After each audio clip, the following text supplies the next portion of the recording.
Hello, I'm Utsaf Parekh, and this is the Firstpost Defence Summit, Future Forward. I have with me Mariya Didi, the former Defence Minister of the Maldives. Now, she was a participant in the last session that we held, and we'd like to get a few follow-up questions in. Hello, ma'am, welcome. Thank you so much for joining us in this inaugural summit of ours. Thank you, Utsaf, and thank you, Firstpost, for inviting me to this very interesting forum. There's been many interesting conversations that are being had even now as we speak, and I think this is important, first of all, to make sure that the public is aware of what's going on in the defense sector. Usually it's a very secretive sector, especially in a place like Maldives. Right. So to have it open, to have media sponsoring it, to have different panelists come from different backgrounds talking about interesting issues and developments in the defense sector is, I think, a very important thing. Thank you for the initiative and thank you for the excellent hospitality. Oh, we're most welcome. And so I would like to thank I'd like to begin by asking about what you said during the panel. I think you won quite a few fans in India. The last couple of stories with the Maldives, it's been pretty downhill, pretty sad news with the new government in charge. So we wanted, if you don't mind, if you could elaborate on the changing relations between the Maldives and India with these with the new government in charge over there. First of all, I mean, what we would like to say is we left Maldives more secure, more comfortable for the people, with an economy growing and all that, during very tough times. We had 2.5 years of COVID, but with help from our partners like India, you provided us the vaccines. There's so many things were done together. We managed to open up and be on the right track. Even defense-wise, I mean, from the beginning, historically also, India and Maldives have had a very good relationship. You've always been our first responder, be it in 1988 when you had the Operation Cactus to rescue us from the terrorists, be it the Malé water crisis, be it the Asian tsunami, be it most recently in COVID when we had to even evacuate students from Wuhan itself. India has always come to help us. And India, the Indian Defence Minister in a defence conference that we had in Bangalore, he also said a stronger MNDF. MNDF is the Maldives National Defence Force. It means a stronger India and vice versa.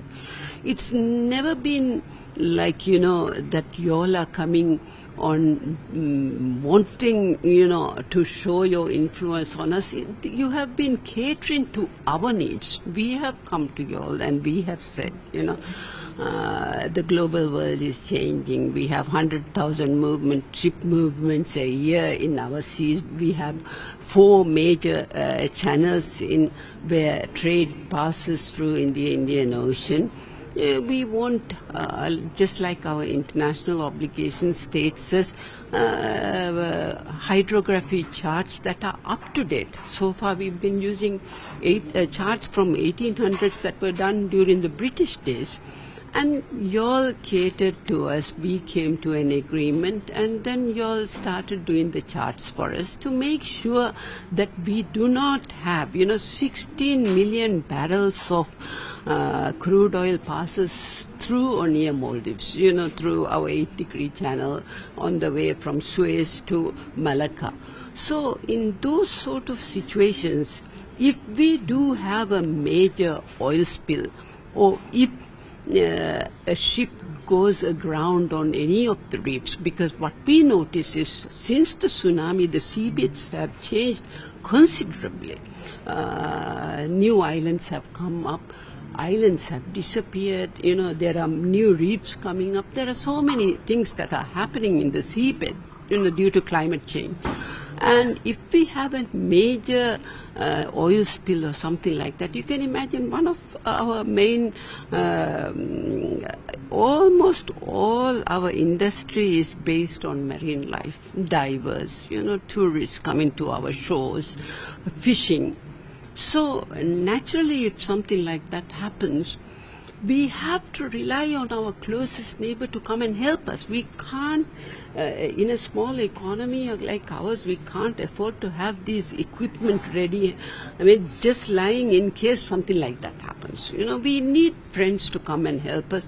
Even when there was this oil spill near Sri Lanka, you all went and helped them, and we managed to contain it. There was always the danger that it might even come to Maldives, because these sort of threats are transnational, in the sense it can start in one place and move on to the next. So with the help of our friends, neighbors, we have always maintained peace. We have never felt, that we are being colonized by a nearby power that's coming up or things like this. It's always been the case that we have always had mutual respect.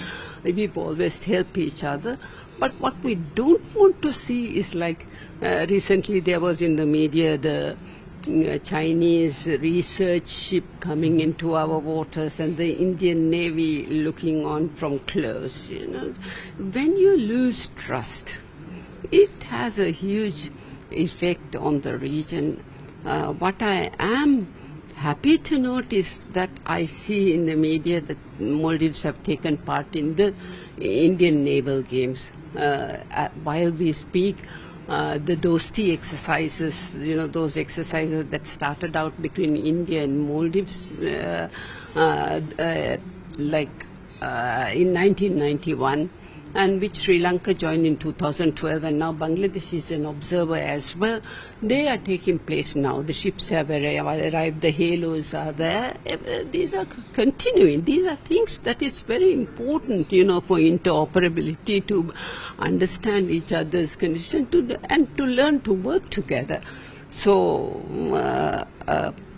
in the beginning, when I saw, when the new government came, they didn't take part in the Colombo security conclave, the one that was taking place in Mauritius. Instead, we saw our vice president go to China and take part in an Indian Ocean region, some conference or something. I mean, I thought that was very immature, very irresponsible, because we as neighbors have to deal with our shores and try to find ways of partnering each other to help each other grow. So the rhetoric from the present government, you're saying since they're part of the Dosti exercises, you see it softening. So was the entire India Out campaign just pure politics then? I hope so. I hope, I think the president is realizing, that he's never, been elected to a major position as such. During Yamin's time, he was the housing minister. So Yamin was this very strong leader who always took the flak for everything. And then there was this, he was the Male mayor. But then he could, whatever he didn't do, he blamed it on the government. Whatever he did, he did. And that was slowly. And suddenly he became president. And I thought maybe he thought he was the president of the world. He could do whatever you wanted. But being president of a country brings so much other obligations with it. You have to be humble. You have to be a responsible member of the international community. You have to think of the security of your citizens. You can't put them at risk. You have to understand your security threats, and what you need to do to tackle these things. What's the most cost-effective way to get these things done? There are so many other things that you have to take into consideration. I have never seen a government that has had such a short honeymoon period. So parliament elections are coming because we have a presidential system. So we have to see how we fare in the parliamentary elections. But I think the electorate and the world at large has been sending him a very strong message that you cannot be childish when you go and sit in the seat where they say, the buck stops there. Right. You cannot blame it on somebody else. You are to blame for everything that happens in the country now. So, one more question I'd like to ask about the future of India-Maldives ties. We've had historical ties. We have bonds which should not be broken anytime soon and not this easily. What do you think the future holds? I think President Muizzu will realize, that when he talks about,